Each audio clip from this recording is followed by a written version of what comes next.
പിന്നെ നിങ്ങൾ പ്രചരണം നടത്തിയത് മുഖ്യമന്ത്രിയെ കാണാൻ അനുമതി കൊടുക്കുന്നില്ലെന്ന് ഒരു കാര്യം ഞാൻ വ്യക്തമാക്കാൻ ആഗ്രഹിക്കുന്നു. ആർക്കും വന്ന് എന്നെ കാണാം, അതിനുള്ള അവസരം കൊടുത്തിട്ടുണ്ട്. നിങ്ങൾക്കറിയാലോ, ആയിരക്കണക്കിന് ആളുകളാണ് കാണാൻ വരുന്നത്, 10,000-കണക്കിന് പരാതികളാണ് കിട്ടുന്നത്. ആ പരാതികൾ പരിഹരിക്കാനുള്ള സംവിധാനവും മുഖ്യമന്ത്രിയുടെ ഓഫീസിൽ ചെയ്തിട്ടുണ്ട്.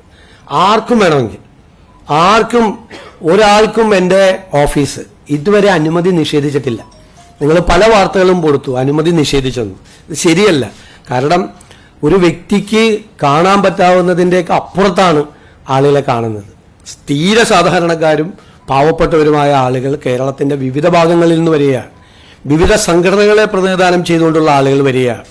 10 വർഷത്തിന് ശേഷമുണ്ടായ ഒരു ഭരണമാറ്റവുമായി ബന്ധപ്പെട്ട് PSC പരീക്ഷയിലെ റാങ്ക് ലിസ്റ്റുമായി ബന്ധപ്പെട്ട ആളുകൾ, ആശ്രിത നിയമനത്തിന് വേണ്ടി വരുന്ന ആളുകൾ, ബാങ്ക് ജപ്തിയുമായി വരുന്ന ആളുകൾ ഉൾപ്പെടെയുള്ള